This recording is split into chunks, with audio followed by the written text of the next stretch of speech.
Commerce के सभी students का बहुत बहुत स्वागत हमारे यूट्यूब चैनल बिहारी कॉमर्स अड्डा पर। स्टूडेंट्स, आज फिर से एक नया टॉपिक लेकर आ गया हूँ आप सभी के लिए, जो आपके बोर्ड एग्जामिनेशन के लिए बहुत बहुत बहुत इंपॉर्टेंट है। टॉपिक का नाम है कंटेंट्स ऑफ पार्टनरशिप डीड।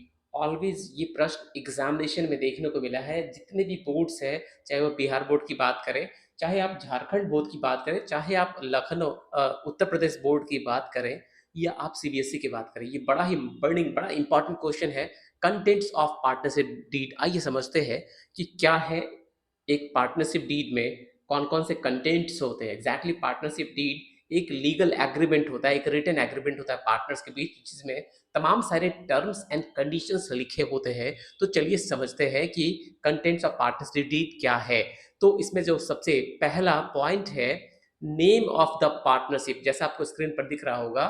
तो the official name under which the partnership operates, जो पार्टनरशिप बिजनेस है उसका नाम क्या है, उस बिजनेस का, वो इसमें लिखा होना चाहिए। पार्टनरशिप डीड के कंटेंट्स का मतलब है कि साझेदारी संलेख में कौन कौन सी बातें मुख्यतः लिखी होती है, उसी की चर्चा हम लोग कर रहे हैं।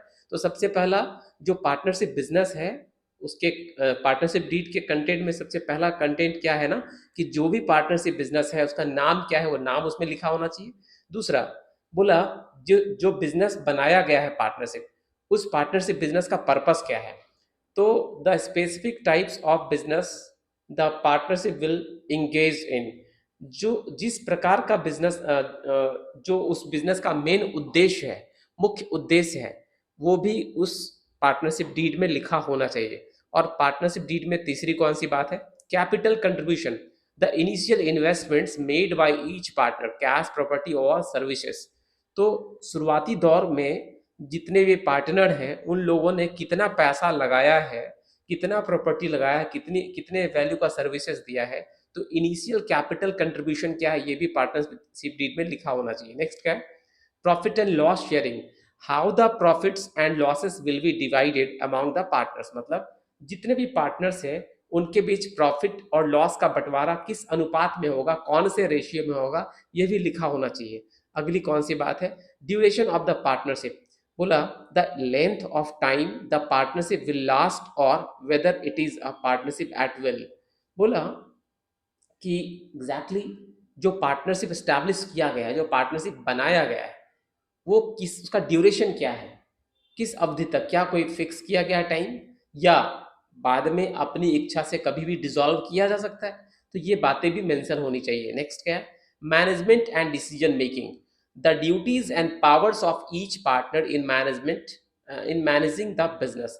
बिजनेस का जो मैनेजमेंट करना होगा, बिजनेस को जो मैनेज करना है या व्यवसाय को जो प्रबंधित करना है, इसमें किस पार्टनर को कितना अधिकार है, किस पार्टनर का कितना कर्तव्य है, ये भी क्लियर होना चाहिए। कौन मैनेज करेगा, कौन डिसीजन लेगा, ये तमाम सारी बातें इसमें क्लियर होनी चाहिए। नेक्स्ट क्या है, roles and responsibilities of partners, एक clear description of the specific roles and responsibilities of each partner, जितने भी पार्टनर हैं उनकी क्या भूमिका है, ठीक है, उनकी क्या जिम्मेदारियां हैं, ये तमाम सारी बातें क्लियर कट लिखी होनी चाहिए, स्पष्ट होनी चाहिए। ठीक है। नेक्स्ट है, partners rights and duties includes the rights to inspect books, share in profits and participate in decisions।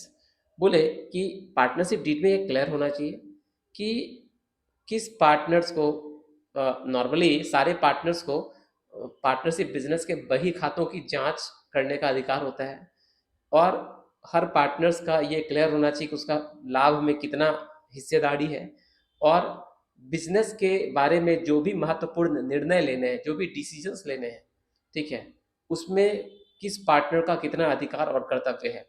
Dispute resolution, the method of resolving disagreement between partners, अगर साझेदारों के बीच किसी प्रकार का विवाद हो गया, उस विवाद का निपटारा किस प्रकार होगा, मतलब उसका रिजॉल्व कैसे होगा, जो भी डिस्प्यूट उसको रिजॉल्व कैसे किया जाएगा, ये भी क्लियर होना चाहिए।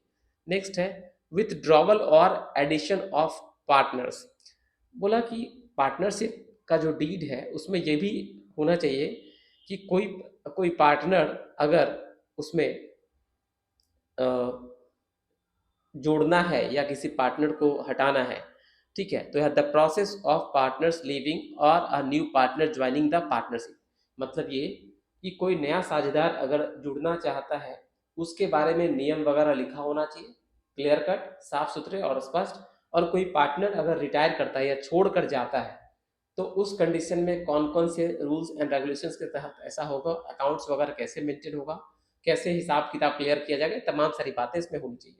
स्टूडेंट, अभी हम लोगों ने पढ़ा पार्टनरशिप डीड में कौन कौन से कंटेंट्स होने चाहिए, कौन कौन से मुख्य कंटेंट्स होते हैं, उसकी चर्चा हमने करी।